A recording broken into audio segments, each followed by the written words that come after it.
Hey all, it's Chaos here, and welcome to episode 1 of my little series at the arcade, where I try to show off some of the arcade games here in Japan, where I've been living for the past little while, and particularly the arcade machines that probably aren't going to be getting exported overseas anytime soon. Today's episode being what I've jokingly referred to as Waifu Warfare, because it is the arcade game for Kancolle Collection.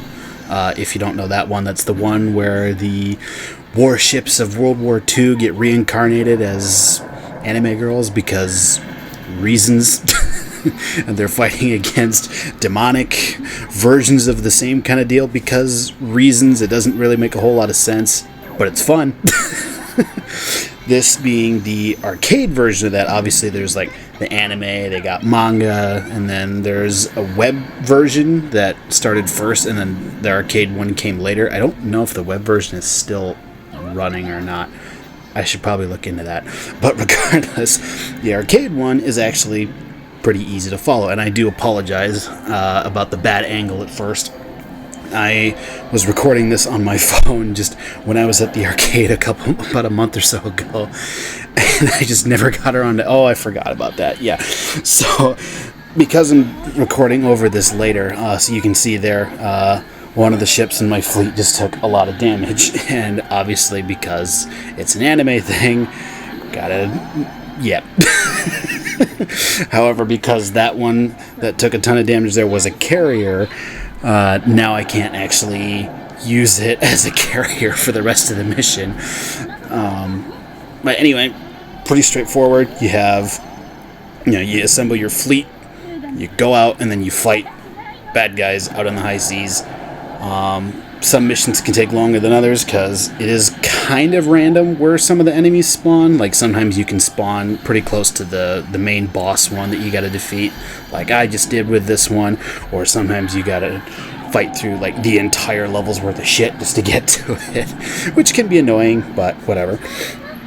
And then you have a whole, you got your main guns, you got secondary guns, you got torpedoes, you got aircraft. If you have a carrier or two, in my case for this one I had a light carrier and a regular carrier, then your sole mission is just go in, find the enemies, sink them to the bottom of the ocean. That's really it. It's pretty straightforward. It's not really all that difficult to figure out. The only thing that can be kind of a pain is that this is a arcade card game, for the lack of a better word.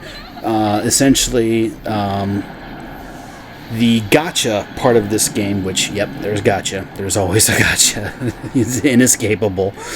But the gacha for this one will give you a physical card with the character on it.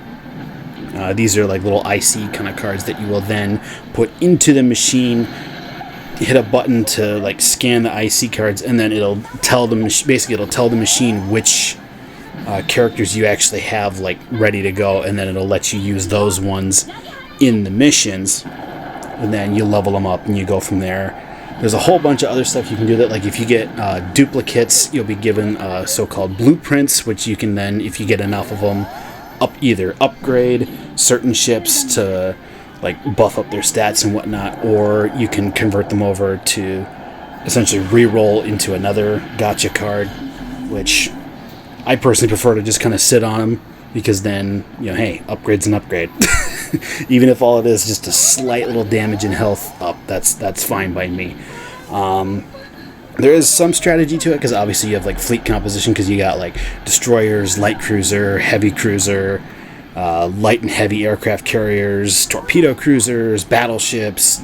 You got the whole shebang. But the thing, as I said, because it's based on Kancolle Collection, they're all warships of the past, mainly World War II, and while it's mostly Japanese ships, there are other ships from both Axis and Allied powers.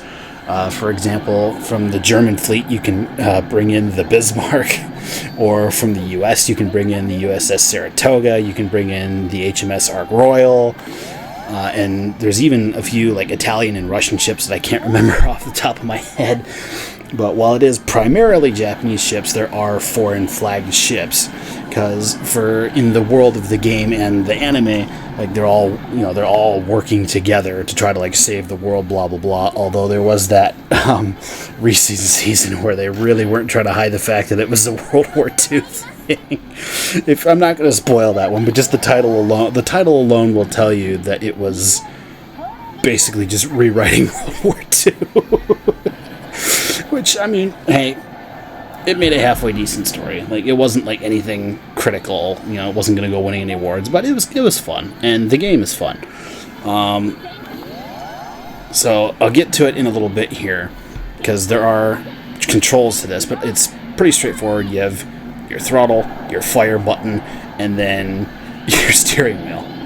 Obviously, you got to like turn and like move around to go across the map, and then when you get into combat, you got to shift around so you can get closer to let some of your smaller ships be able to actually be within range to fire their cannons.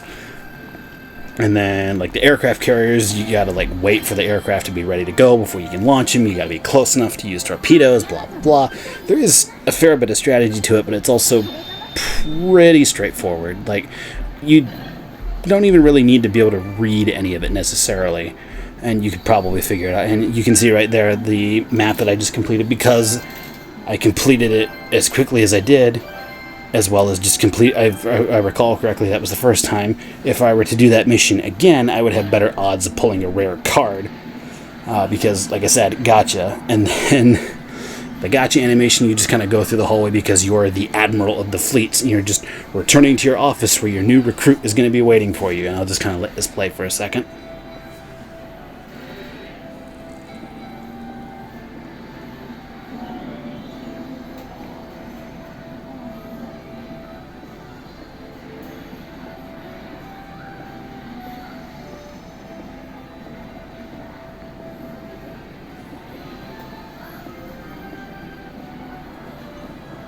Admittedly, normally I skip this animation, but then you get to your office, you open the door, and then you see who's waiting for you. You start with just a little like shadow like that, and then boom, and then you can see, because it's got the stars going around it, that means that I got a holo card, which you'll see that when it comes out of the machine in another minute or so here. In the meantime, while we're waiting on that, you go into the menu here, you restock your ammo and your supplies and everything, which you get just by completing missions, as well as just just playing the game. Then you can go in for repairs, because like at the beginning of the battle there, that light carrier of mine got banged up pretty bad. Then you also have little mission things that you have to complete, like almost like dailies. I don't want to call them dailies necessarily, but there's just little missions that give you little extra stuff. Sometimes it's useful items, sometimes it's stuff that you need later.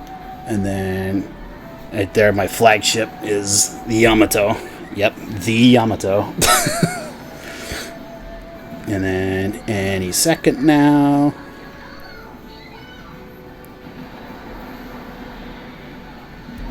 And then if you're in a menu, it'll typically interrupt you to let you know, hey, your card is ready. Then it spits out of this little slot here. There's the card. It's a holo, like I said. And then you have the console right here. You got throttle, steering wheel, fire button, and then the place where you insert the cards so that the machine can actually use them, and then you go from there. Yeah, so this is Kancolle Arcade. It's pretty fun. I have a ton of fun with it anyway. I don't play it as often as I used to, because I've been kind of busy with a lot of stuff. But if you ever get a chance to play it, I would recommend it. It's pretty straightforward, pretty easy to figure out, and I guess that's it for this episode, and I'll see you in the next one. Later.